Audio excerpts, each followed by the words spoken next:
Wonderful. All right. Well, thank you so much for joining us, everybody. My name is Bernadette Austin, and it is my pleasure to serve as the Chief Executive Officer for CivicWell. So happy that you're able to join us for the kickoff of our the first in our webinar series. I'll be introducing our topic and speakers in just a moment, but I just wanted to provide a little bit of framing for our conversation. So first, let's start with logistics.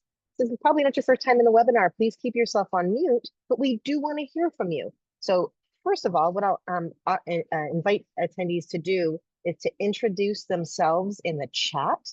So see, so what I would encourage you to do is include your name, where the company, organization, or agency that you work for, and the geography that you are joining us from. It's great for our speakers to know a little bit about who the audience is. So now that you've discovered the chat function, and be sure that you are selecting in the blue drop-down everyone, so we get to see who all's in the room.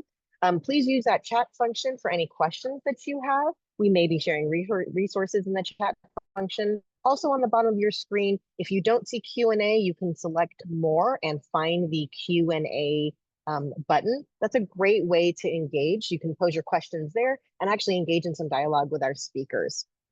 We will be selecting some of the questions from the Q&A and the chat to answer live after all of our speakers have gone. If you need any technical support, please use the chat function and you can contact CivicWell Webinars. So that is our support for the day. That's my colleague Heather. So thank you for providing that support. And I'll also note that we will be making the recording from today and the slide deck available afterwards. So don't feel like if you miss something, you haven't taken enough notes, there will be an opportunity for you to review later and also to share with any colleagues. Hopefully you hear about some really valuable resources. So thank you. For those of you who are joining us or just getting their coffees just kicking in, please introduce yourself in the chat function. We would love to learn more about who you are, where you're hailing from, and where you work. All right, great. So this is actually really exciting for me. This is turning into an annual tradition. And I'll just share, over the weekend, I was passing through Butte County, which was impacted by the Camp Fire. As many people remember, the ashes from that devastation were reached as far as where I live in Sacramento. So that was, very poignant, and there's continuing to be rebuilding throughout that community. I'm actually joining this webinar from an airplane, which I'll be boarding after this webinar. I'm actually going to visit the Pasadena and Altadena area, which, as you're very well aware, were some of the communities that were impacted by the Eaton fire. So today's conversation is really timely for me. I'm excited to see how what we discuss today can really impact the communities that we live in and work in and serve. I also wanted to share that CivicWell is exploring some potential work with researchers from Southern California to understand rebuilding, sustainable rebuilding practices. So again, there's a lot of topics for today that continue to have impact in the work that we do. So as you can see from our screen, today's topic is Rebuilding California, Affordable, Sustainable Housing After Disaster. Just to make sure that you're in the right place, we are going to focus on housing and rebuilding after disasters. These speakers will discuss a variety of energy efficiency programs, discuss what they offer and how California can rebuild sustainably and affordably. We'll hear from representatives at Willdan who are going to present an overview of the CEDA program, share the Ion Aero and Ion Convoy case study, which is an affordable housing project, and highlight a 40% incentive kicker, which is available for qualifying affordable housing developments. I'll also note, and we'll drop this in the chat after I'm done speaking, there are resources from last year's fall webinar series. We'll share that. I'll share the landing page for our 2025 fall webinar series, and I'll just highlight what's coming next. On October 7th, we're going to hear about building back better with efficiency and electrification. We just added a new topic, October 21st, the future of the circular economy. And then hot topics and policy are going to round out the rest of the webinar. On October 28th, we're going to talk about CEQA reform. How will the 2025 legislative reforms to CEQA and other laws affect my community? And on November 4th, yes, Election Day, we will talk about cap and trade reauthorization and the future of the Greenhouse Gas Reduction Fund, which was just reauthorized as cap and investment. All right, that's enough from me. I'd like to introduce our wonderful speakers, and this is the order that we'll be hearing them from. Oh, thank you. There we go. I'd like to definitely thank our sponsor, Willdan, who made this work possible. And you will be hearing extensively about the CEDA program in our third presentation. As I noted too, there'll be time for Q&A at the end. So first, we're going to be hearing from Veronica Beatty with the California Coalition for Rural Housing. She joined CCRH in February 2019 as their research manager. She supports CCRH's advocacy, programmatic, and technical assistance work by researching and promoting effective housing solutions. It'll be great to hear from her to lay the groundwork for today's discussion. Next, we'll be hearing from Joshua Naderhood. He is a program outreach manager at TRC, which implements the Building Initiative for Low Emissions Development, California Energy Smart Homes, California Electric Homes Program, and other regional offerings to support residential and new construction in California. I'm really excited to hear from you as well. And last but not least, we'll hear from Tina Hendricks. She is an affiliate with AIA LA with our architectural friends, and she's a program outreach manager at Willdan. She's an implementer of the statewide new construction program known as CEDA, which is short for the California Energy Design Assistance Program. So thank you so much for having our folks join us. Let's get our first presentation up, and we will hear from Veronica. Thanks for that introduction, Bernadette. I've actually gotten a promotion since last I updated my bio, apparently. I'm Veronica Beatty, and I'm now the Policy Director for the California Coalition for Rural Housing. For those of you who aren't familiar with us, the California Coalition for Rural Housing is a member-based organization that grows housing opportunity in rural California through policy advocacy, organizing, research, and technical assistance.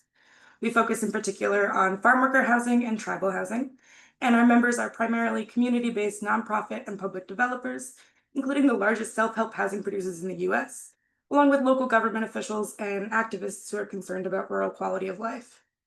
So why have a rural affordable housing organization frame our conversation today? Next slide, please.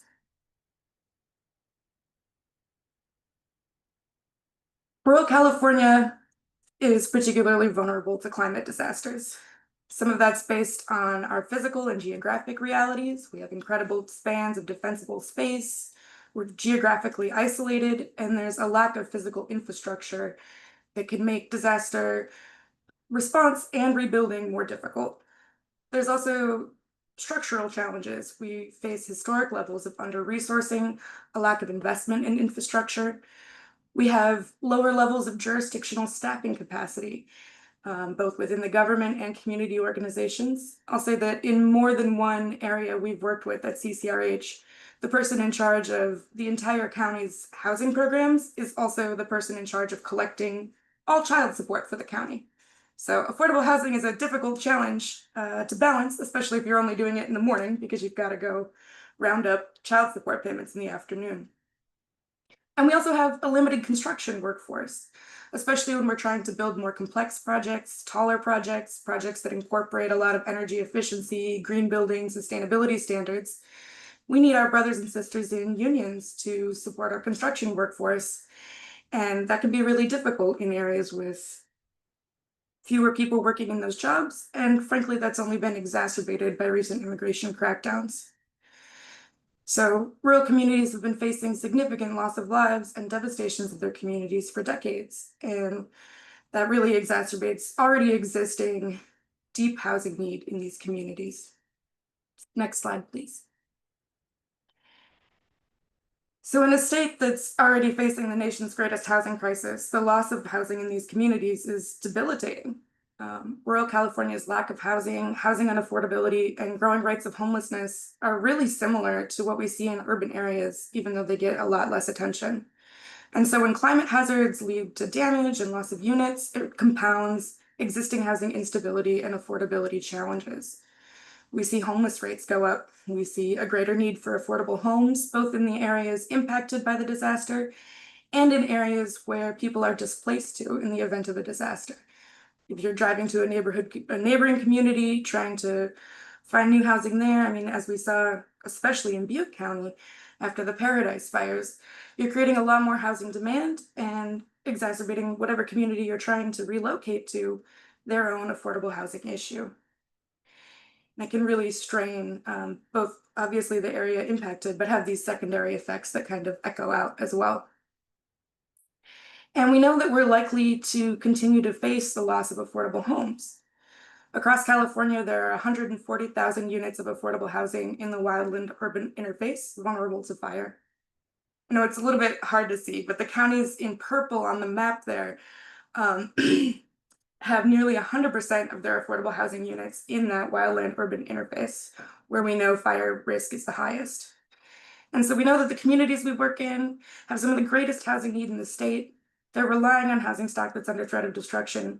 And despite being the most impacted by natural disasters, are the least prepared to prevent, respond, and recover. Next slide, please. Of course, it's not about the housing units, it's about the people. Communities of color, socioeconomically disadvantaged communities like people with disabilities, older adults, and low-income communities are most likely to be impacted at any stage of the disaster.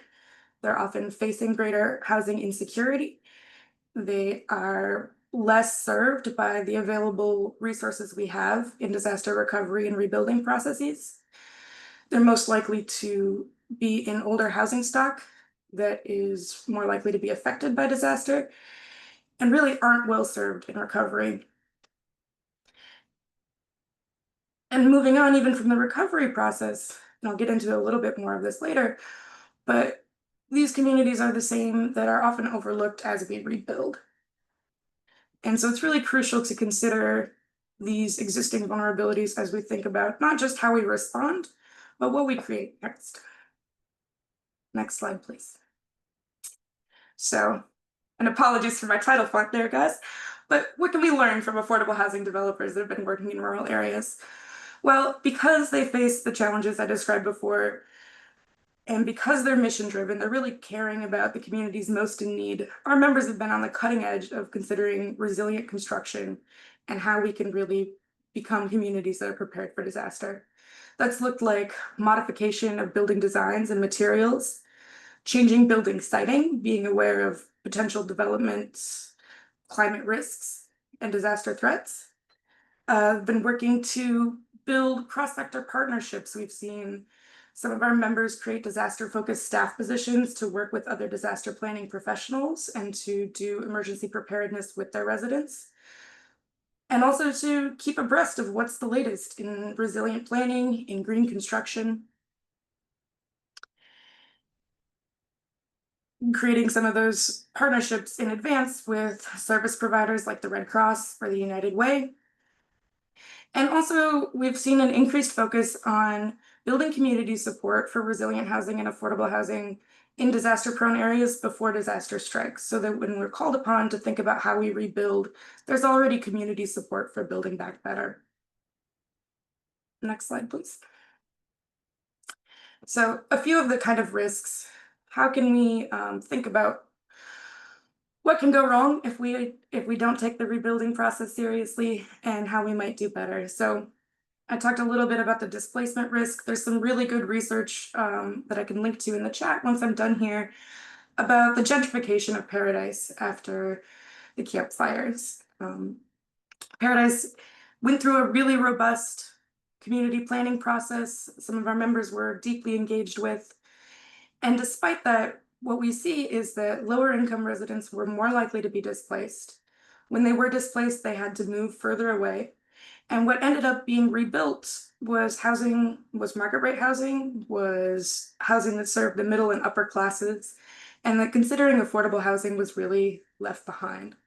So again, we need to think about affordability and sustainability as we rebuild. Another risk is that oftentimes affordability goals and decarbonization goals are less important, or are seen as less important than making sure we build back quickly, right? There's a real emphasis on putting things back together as soon as possible, and even if that means kind of sacrificing some of the other things we had going on along the way. We saw that in LA, where decarbonization requirements were initially waived for replacement buildings. And I think what we need to do here as a sector is make sure we keep our eye on the ball, that we need to be able to walk and chew gum. Yes, we want to rebuild quickly, but we also want to rebuild equitably. And to keep banging the drum about how electric new construction can be more cost effective for developers and also for residents in the long run. But of course, thinking about affordability, resilience, decarbonization, those are all complex and costly goals. So we also have to be working to expand incentives and public funding for affordable all-electric construction. I'm so glad to hear your webinar series is also going to touch on the Affordable Housing Sustainable Communities Program, excuse me, because that's actually the only state affordable housing program that incorporates resilience goals and increases public subsidy for affordable housing, understanding that it will be more complex, more expensive to rebuild the way we want to rebuild. And because we want to really focus in and make sure that all of our communities are supported, that additional funding has to be paired with capacity building, with technical assistance, to make sure that we're supporting all of our communities in accessing these fantastic new programs. So I think we're going to hear about two great options that take those principles into consideration coming up next. And thank you for letting me kick this off. Awesome. Thanks so much, Veronica. We'll wait maybe a second for my slides to get pulled up. But it's really important to consider the challenges that affordable rural communities face in rebuilding, and then definitely, as Veronica was highlighting, affordable housers are already like leading the way, and we can definitely take a lot from lessons learned. Hopefully, this webinar series can be a platform for knowledge sharing. Today, I want to talk about maybe a tool in the belt of folks that are working for these rebuild projects, which is incentive programs. So once again, my name is Joshua Niederhood. I am speaking today on behalf of TRC. We implement several incentive programs across the state, but there's two that I want to emphasize as maybe a good place to start. And then Tina will round things up with a third program that her company implements that we coordinate together on. That could be a great option as well. So these incentive programs, they're going to be offering cash, which is always helpful, and know-how to really help developers get back on their feet and follow best practices, make resilient homes that are environmentally and financially sustainable. Think of this maybe as a preview for that later webinar that's coming up about building back better. So we want to move to the next slide quickly. So again, at TRC, we're a consulting and environmental engineering company. We have a single front door approach. So when folks reach out to us with a project, we will consider whatever variety of programs might be a good fit and make you not have to do repeat applications, right? We'll take the information you get and apply it towards the best fit program and connect you with no-cost technical assistance, which is really crucial. It'll help your teams overcome design hurdles, finalize your applications, dot all your I's and cross all your T's so that you get the maximum amount of funds possible. We also work closely with other programs that we don't implement, again, like CEDA program that Tina will be talking about, and help you understand how in many cases you can leverage funds from multiple sources or work with the funding stack you already have to open up these new opportunities. We move on to the next slide. These programs that we implement, they currently are all focused on building all electric. And that might be a question of why that might be so important. So the first thing we like to emphasize is just your bottom line, right? It's going to result in $500 annual savings on average for the utility bills. That's for more like single family home styles, just because the heat pump technology is just so much more efficient than older gas appliances. Operating costs are also going to be lower because of lower maintenance costs. And then higher added home values. So if we're thinking about homes that are built, trying to build equity, that can be a good selling point. Moving along, there's also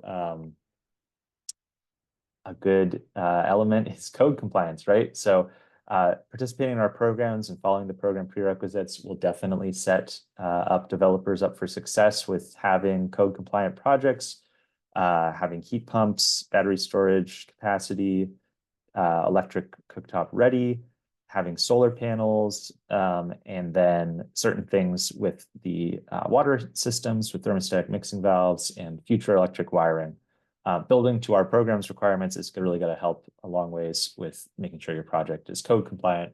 And then finally, a big thing to consider if we move on to the next slide is safer homes, right? So that's something really that you're going to want to have. You're going to want these new homes built to last, especially after rebuilding after the trauma of natural disasters. So without having gas systems in, you're going to have much greater risk of fire and explosions from gas leaks. You're going to have improved indoor air quality. So even if the area is not immediately impacted, if you have something like wildfire smoke from the neighboring region, you're not going to want to be compounding on that with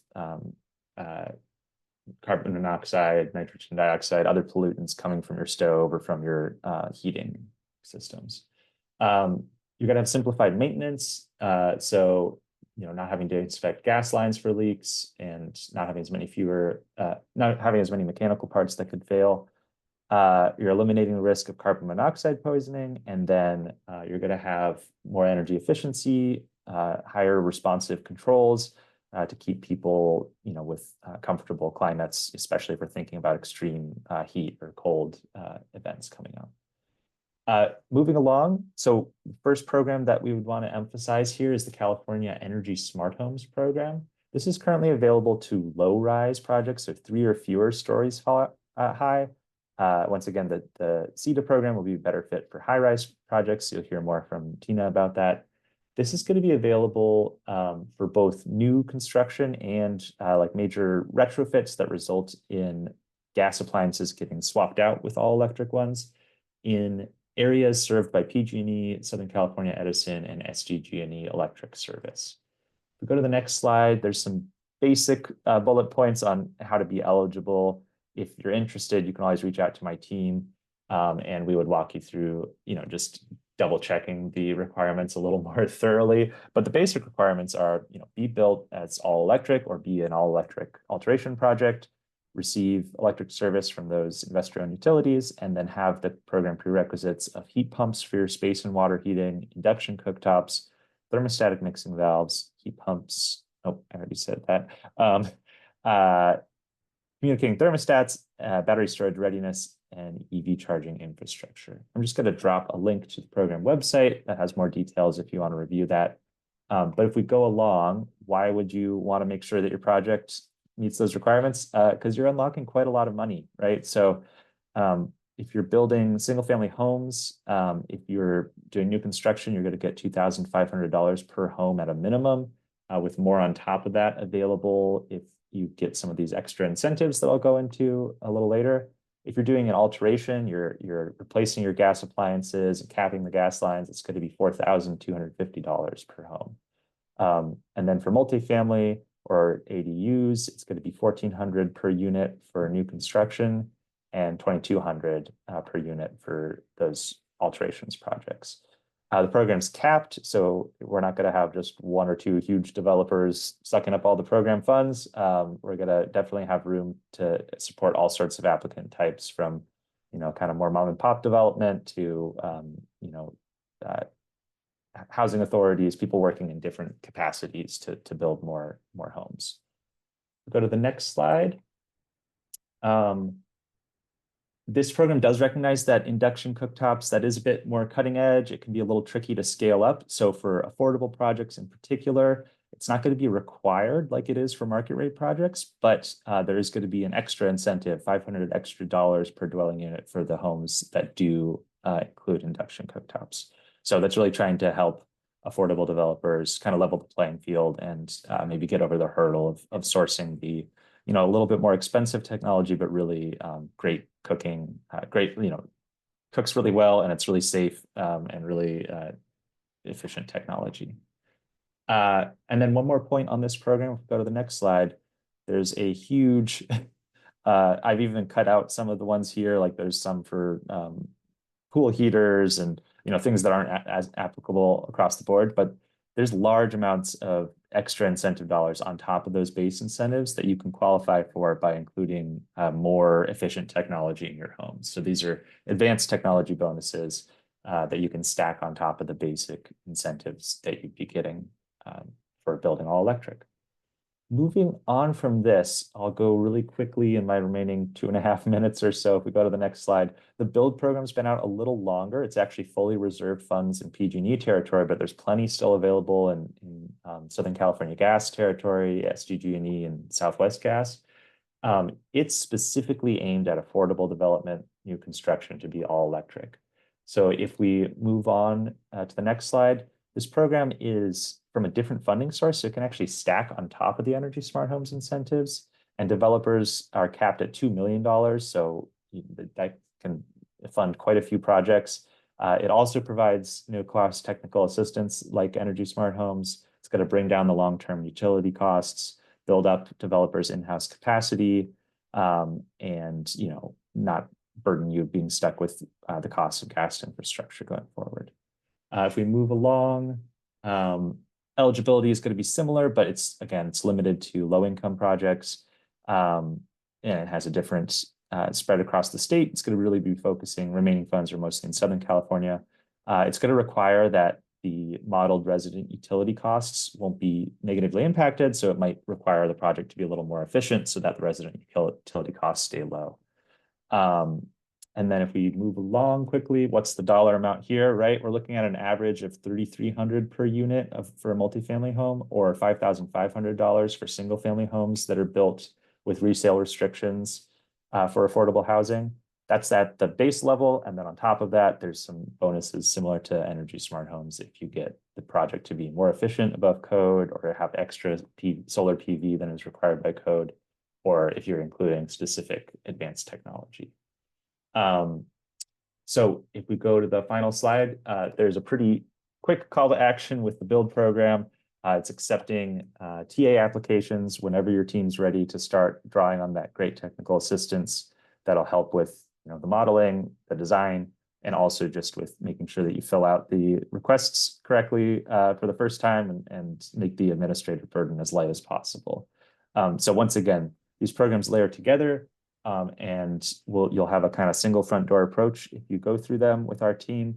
But if we figure out your project's not a great fit for that, we'll probably put you in touch with Tina. So Tina has our final stretch for this presentation, and we can learn a little bit more about how the CEDA program is a good fit for design assistance, particularly high rise. So I'll let Tina take it from here. Great, thanks, Joshua. Great segue into the CEDA program. Thank you for that. We will give it just a moment so I can get the slides put on the screen here, but always great to learn more about the Energy Smart program and also build. And as Joshua mentioned, we do work together quite often. If we have a customer that comes to us with a low rise or a single family or an ADU type of project, we're always glad to refer them over to TRC and Energy Smart Build or Cal EHP. So again, appreciate that introduction. So again, I'm Tina Hendricks. I'm with the California Energy Design Assistance Program, also known as CEDA. If you go ahead and forward the slide. It is the statewide new construction program. It is actually administered by PG&E, and it's implemented by our company, Willdan. We're the third-party implementer for the CEDA program. It has been live, oh gosh, just over 4 years now. August 1st was 4 years. And really the basic idea of our program is we're really trying to help promote electrification or going all electric on new construction or major alteration projects, and also decarbonization or helping to reduce greenhouse gas emissions to help the state reach some of our pretty significant goals that we're trying to reach. So we work with project teams as a consultant or a collaborator. We're trying to help reduce the energy demand, the consumption, and also, as I mentioned, the carbon emissions. We serve, gosh, just about every kind of project you can think of, other than the smaller residential type of projects. Again, those will go through TRC and Energy Smart. We work on the multifamily high rise. For us, that's 4 stories or more above ground. But we also work on commercial projects, public projects, industrial projects, agricultural, K through 12, higher education, you name it, we can pretty much work on it. It does need to be within one of the 4 investor-owned utility service territories. As I mentioned, Pacific Gas and Electric administers the program, but Southern California Edison, SoCal Gas, and San Diego Gas and Electric also participate in the CEDA program. Next slide, please. So our program objectives, again, as I mentioned, we're really trying to help California reach those aggressive decarbonization goals. We're promoting electrification and all electric buildings whenever possible. We're also trying to help reduce those long-term energy costs as well as the greenhouse gas emissions. This 4th bullet point is a very big one for us. We're trying to help drive the adoption of something called high performance measures. Those are going to be things like heat pump water heaters, low GWP refrigerants, high efficiency elevators, plug loads. We have a list of about 25 or so measures that are on our website that are updated quarterly by the utility. So that's always the best place to go to look for that current list. But I'll talk a little bit more about that as we move forward and as we go over some of the case studies that I'm going to show you towards the end. We're also really trying to help make buildings true grid resources. What that means is we're trying to make buildings work with the grid. Because there's so much use at peak times, we're really trying to see if we can help smooth out what's known as kind of the duck curve, where everybody comes home at 4 o'clock, 5 o'clock, and the usage goes way up. So we're really trying to help the buildings that are being either renovated, major renovated, or newly constructed work with the grid better than than they normally would. And then we also are out educating the market. We participate in a lot of conferences, architect training, engineering training. We really are out there just talking not only about CEDA, but the types of technologies that are going to be greener, that will help with those decarbonization goals. And so, again, just wanted to give you an overview of that. Next slide, please. Why would you want to participate in CEDA?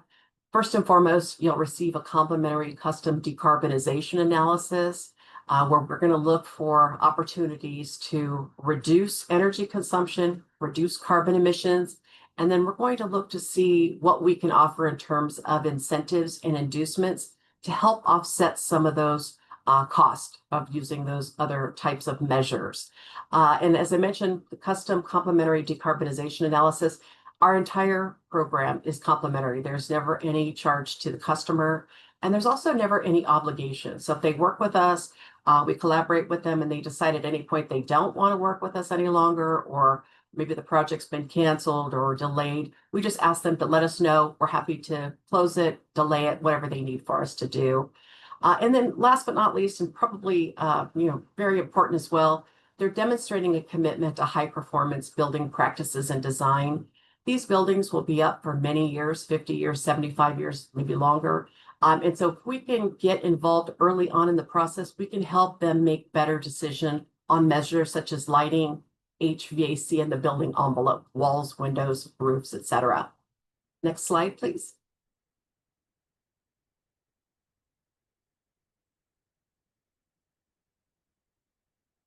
Program eligibility. So as I mentioned, new construction projects as well as major alterations. I'll go over the alterations in a slide that's going to be upcoming because there's a little bit of a nuance to that. If we can get involved as early as possible in the design process, that is also very helpful, and we can add the most value to the project. If everything has pretty much been decided, it's kind of hard to do that, and so we're probably too late. And I'll also show you a timing chart that's coming up as well. Another thing that's required to participate in the CEDA program is something called the Public Purpose Program Surcharge, the PPP charge. It is a large bucket of money, a fund that we all pay into, myself included. I'm in Southern California Edison Service Territory, each and every month. And that is actually what is used to fund the CEDA program. It's how we pay out the incentives and inducements. And it's how, again, Willdan gets paid for implementing the program. And I can tell you, everybody pay this. There can be exemptions, but I actually don't think I've seen any in the 4 years that we've been live. Also, no double dipping on incentives with other utility-sponsored ratepayer energy efficiency programs for the same measures. A lot of words to say, if we pay for lighting under the CEDA program, you can't collect for that same lighting measure under another utility-sponsored program for the same measure. Last but not least on this one, you would allow us access to the project site once the project or building's complete, so that we can verify that the measures were actually installed. Because we are paying with this with ratepayer dollars, we're required by the utility to do that. Make sure that the project didn't get value engineered, they didn't revert back to gas boilers and things like that. Next slide, please. And as I mentioned, there's a little bit of a nuance to major alteration. Because this is considered the statewide new construction program, a major alteration will really be like a new building when it's complete.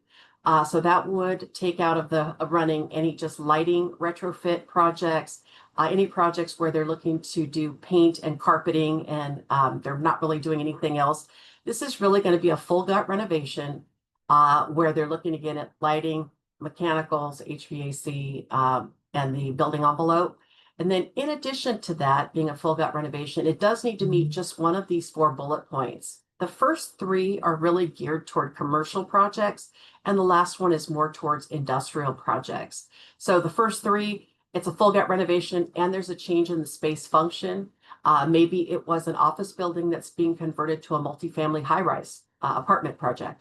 Or a substantial change of greater than 30% in design occupancy, more square feet per person. Maybe they're adding in more cubicles, something of that nature.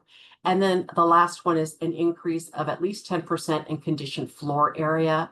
And finally, the industrial one, any expansion or addition of substantial process or conditioning load to an existing facility. That could be maybe they didn't have air conditioning before, they're adding in air conditioning. It could be that they're adding a new process line or a new physical plant or something like that. Again, that's really geared towards more of the industrial projects. But so major alteration, just think full gut renovation and then one of these other items. Next slide, please. I mentioned I would show you an enrollment timing. I really like this one just because it is so visual. The first portion of this, the top portion, is the traditional design bid build process. You'll see we're green, good to go up until about design development. We get into the CD's construction documents, that window starts to narrow. We can actually still accept projects into bidding as long as they haven't finalized the design or purchased the materials. But if construction has started, or if there's a certificate of occupancy that's been issued, or people are already living in the building, working in the building, we're definitely too late. And you'll see that that's red. On the bottom portion here, you'll see that's more of a fast track or design build process. We're good to go up until groundbreaking. So we can actually go a little bit longer here. We get into that detailed design, though, that window starts to narrow. Again, the big determination is the design final and have they purchased equipment? If they have purchased the equipment, or again, buildings occupied, we're going to be too late. We can help you hopefully on your next project. Next slide, please. And the process, just a simple 5-step process. Basically, we get your project enrolled into our CEDA queue. We just need to know the project name, the address or location, so we can confirm it's in one of our service territories. The approximate square footage, we do have a minimum of 5,000 square feet that we can accept into the program. And then we need to know if it's new construction or major alteration or renovation. And if so, kind of what that scope is if it's renovation, a little bit of the scope. And then also where you're at currently in the design process, whether that's very early on, whether you're at 50% of design development into just starting into CDs, construction documents. It's just helpful for our team to know. Then there are 2 virtual meetings, kind of like what we're doing here. First one is a discovery call that takes about 30 minutes. We will look to find out the scope of the project, what the customer's trying to achieve with the project.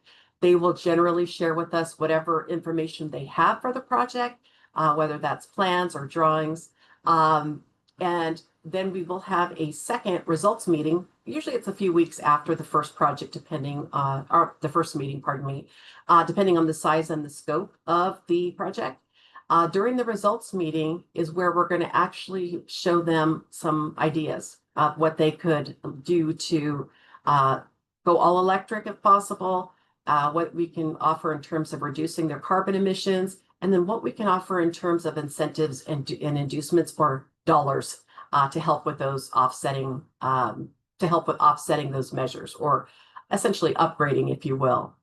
And they're never again at any obligation to select anything, but if they do, that's when we pay out the first incentive. There is a $4,000 design team incentive that the owner can decide who that goes to.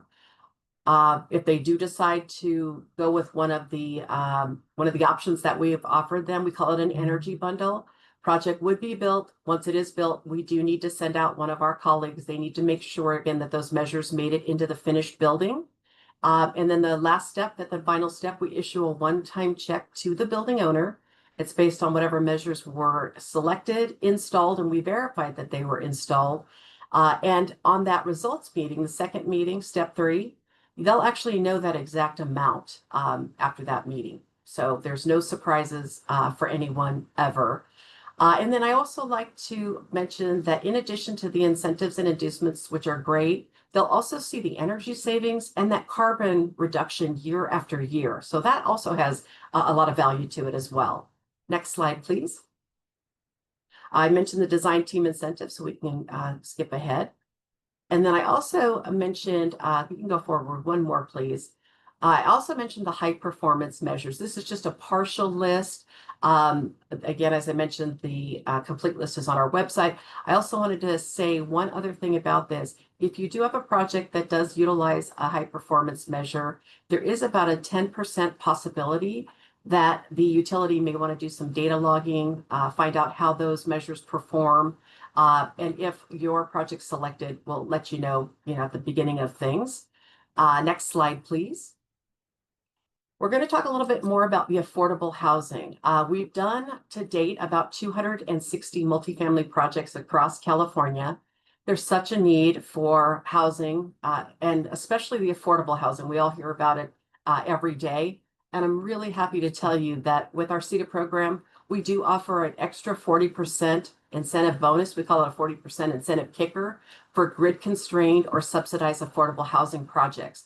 No other projects get that except for 100% affordable projects that meet the requirements to be in our program. So it's really a fantastic way to go. You can also layer it, as Joshua mentioned, with the build program if it's not completely exhausted for the year. And so again, that's just an overall stat. When we go into a couple of our projects, if you'll go ahead and go to the next slide. We worked on 2 wonderful multifamily projects, affordable projects in San Diego called the Ion Aero and the Ion Convoy. These are actually also on our website, but just wanted to kind of go over them with you really quickly. These happen to be fairly large projects. The projects were, 415,000 square feet for the Aero project, and Convoy was 339,000 plus square feet. So we're talking really large, affordable multifamily projects. They did opt to go all electric. These were new construction projects. They eliminated gas from pools and spas and patio heating.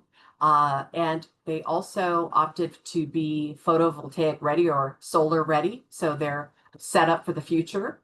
And they also optimized their high R value insulation. They were very thoughtful in their layout. So they really future-proofed this building and were able to go all electric. They also received an incentive on this. I think it's actually on the next slide, but it was like $117,000. So there's good incentives to be had on these. The achievements, obviously, our goals are to reduce carbon emissions and help those long-term energy costs, which we were able to do on both of these. They have very durable, high-performing systems now that require less maintenance and lower operational costs for them. They're really model projects for large-scale, all-electric multifamily buildings. These are super great examples. And of course, it's great for forward-thinking and sustainable design. You go one more page. This has the amount of carbon that was saved, as well as the amount of annual avoided therms from gas savings and the total incentive. So you'll see on the Aero project, they saved over 415,000 kilograms of CO2 annually, over 47,000 annual avoided therms. And the total incentive on that was 134,600. And then on Convoy, these are sister projects, by the way, kind of similar here. They were able to reduce the CO2 by 98,736 kilograms annual avoided therms of 34,788, and they received a total incentive of 105,700. So this is just a statement from the team that we worked with, which were great. They were referred to us by the utility, by SDG&E, and gosh, we'd love to do lots more just like this. Next slide, please. Just wrapping it all up, and these are the things that I've just talked about. We're trying to help advance the decarbonization, promoting electrification, helping to adopt the high performance measures, driving the adoption of those, making buildings true grid resources, educating the market, and then the very last slide is our contact slide, I believe. Oh, I did want to mention one other thing. Glad that they've got this here. We do have a brand new CEDA screening tool. Over the years, we've had a lot of people say, hey, how much am I going to get for my project? And now you can actually go in on our screening tool, put some very basic information in, and it will give you an estimate. So we're super proud of that. It is on our website. So just wanted to mention that briefly. That's very new, so glad that that's in here. Next slide, please. Myself and Jeff work on the program here in California. If you have any questions or any projects that we may be able to help you with, feel free to reach out anytime. Email and phone numbers are there. And I think there might just be the Willdan slide. One more slide, please. There we go. This is our website, californiaeda.com. California spelled out. So californiaeda.com. If you have any questions, you can also book a meeting with me on the website. Look to see what kind of events we're participating in. And I think I'm just about at time. So thank you all for your time. Bernadette, Heather, and the CivicWell folks, thanks for inviting me to speak today. So glad that all three of us were able to join us. Actually, I should make sure that I am included as well. So thank you so much. So if you are an attendee, do encourage you to use the Q&A function and the chat function. Make sure you either note for everyone or for the hosts and panelists so that we can see any questions that you may have. So first, I actually want to piggyback on what Tina provided and for Josh to respond. So, you know, something I didn't mention is that in my past, I was an affordable housing developer, and we always wanted to know, when are we going to get these incentives? When are we going to see this? So Tina, you spelled out a lot of that timing for your particular program. Now to the low-rise programs, Josh, do you want to talk a little bit about, you know, what's the timing for the evaluation process, and when could a property owner really know that they can count on the incentives? Yeah, so I'll start actually in kind of reverse order. The build program, it's really great because it has specifically construction incentives, which all the programs have, but also design specific incentives. So if you apply early on, you know, the earlier the better, basically, you can unlock extra incentives that would be paid out like when you start construction, specifically incentivizing the design, you know, getting used to designing all electric. And then the construction incentives for that program, they can be paid out as, you could just wait to have it all get paid out at the end, or you can get them paid as progress payments. So that's really helpful. That program specifically is designed for affordable housing. It knows that folks there are juggling a lot of deadlines and, you know, waiting on certain tax credits or grants to come through. So it's really trying to get the money flowing sooner rather than later. So the design and construction incentives, basically sooner the better. As soon as projects are really in the design phase, they can get going with that. For energy smart homes, we'll definitely be glad, our outreach team will be glad to take and talk with applications that are still pretty early on in the design phase. We're gonna like keep nurturing those leads and making sure that everything seems like it'll be eligible. We'll pass you over to the operations team to kind of finalize enrollment once we have building permits and energy models ready to go. We could take projects that are under construction, but we really need to get them at least 2 months, 8 weeks before certificate of occupancy. Otherwise, there's just not enough time to process the applications.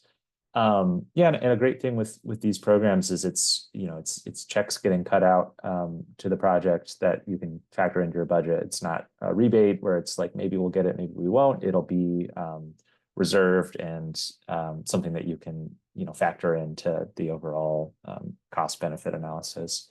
And we're really trying to make sure that it's as little of an administrative burden as possible. So if you get us information that we can use for one program enrollment, we'll try to do as much as we can to help enroll in another program, applicable program, if possible as well. So you're not duplicating any work. Yeah, that's really helpful. Thank you. So this might be a question for Tina and Josh. So, you know, again, like I said, I've had just sort of background noise. Of course, when you're doing really innovative projects and you're trying something new, it can be more expensive. It can be a little bit riskier. But there's a way to scale up these innovations, right? So, you know, you learn from one development, or maybe you do a couple of similar building styles or a couple similar approaches. I wonder if either of you could talk about your insights on how cost saving considerations. So I'm thinking scaling, right? So either scaling up of more units or applying these innovations or these new approaches for multiple projects. But I wanted to hear if you have any insights on, you know, scalability and cost savings.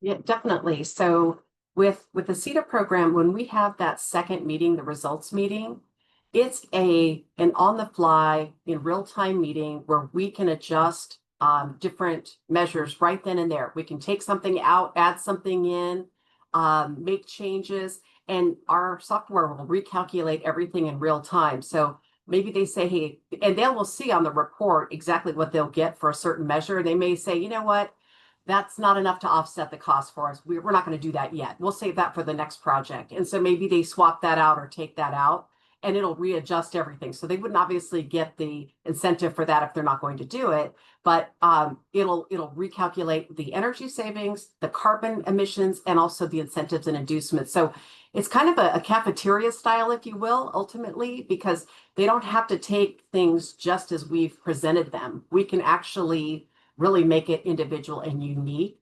to the customer and to their needs. So hopefully that helps a little bit. Yeah, something else to consider is, and maybe this is thinking through, you know, I know folks here are representing local governments, and maybe if you're thinking at a community level, right? If you're able to have, you know, whole neighborhoods, maybe, you know, working together with local development plans that don't have gas infrastructure, that's really gonna, you know, like long-term help with maintenance costs. You know, overall the gas grid, like as more and more projects electrify, the remaining, you know, maintenance costs are going to get shouldered on people who do keep up the gas. So that's something to consider as well. If you start getting used to kind of your whole portfolio being all electric, you'll really be prepared for future decades when the you know, the overall economies of scale across the state, we're maybe going to have fewer homes in that kind of fossil fuel network, and you know, you're going to want to be you know, having the portfolio that's maybe using the more advanced technology and really more future prepared, and possibly even better suited to take advantage of you know, certain pilot programs for like microgrids, things like that, where the homes you're building are really kind of connected to and interplaying with the electric grid in ways that are more flexible, more efficient than kind of being stuck with plugged into an older system of fueling the homes. Yeah, that's really helpful. Thanks for those insights. Veronica, I want to turn it back to you and hear from the perspective of either individual households or communities.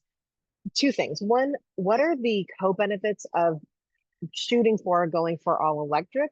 And maybe help us get some insights as to what the barriers are, right? So for example, we know that education is one, and I'll just wanted to call out to key energy partners that we work with.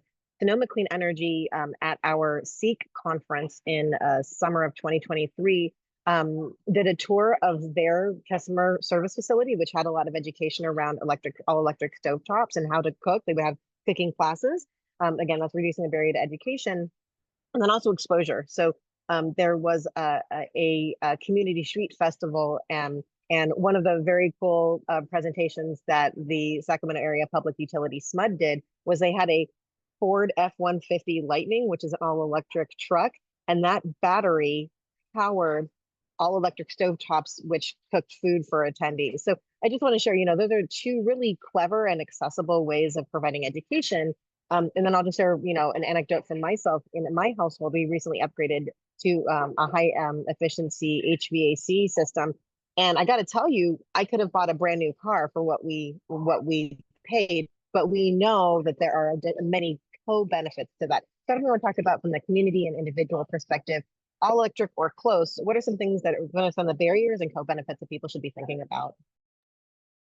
Yeah, I think some of the barriers that are true for both individual homeowners, but also developers, is needing to know about the different incentive programs that are in place and how you layer that into, if you're an affordable housing developer, you already have maybe up to 12 different sources of subsidy, of funding programs, of grants and loans. And so it can be challenging to know what programs are out there and know how they play well with everything else you're working with. And that's similar on a household level. I'll say, just as an individual homeowner, a lot of programs, I'm like, oh, that sounds really great. And by the time I start doing the paperwork, all of a sudden I'm like, maybe it's easier to leave sprinklers in my lawn than try to figure this out, right? So that kind of paperwork, accessibility, the challenges of getting the word out about what great programs we have, I think that can be challenging for everyone. And Joshua's point about kind of future-proofing entire community plans, I think that's really poignant in rural communities. I talked a little bit about the importance of community-wide planning, and we are oftentimes working in jurisdictions where the entire electrical grid needs an upgrade. So even if we did have developers, homeowners who wanted to do the latest and greatest, the infrastructure might not be in place for that. So there's an opportunity to do that large scale planning, but also a challenge in making sure that that can be covered and to kind of have the vision to do that planning at a broad scale. But the benefits, I mean, it can be more effective construction wise, it can be cost effective. We are talking about future proofing things. It can end up being more affordable for both residents of affordable housing and individual homeowners. And ultimately, we're making sure that we're not facing even worse climate fueled disasters down the line, right?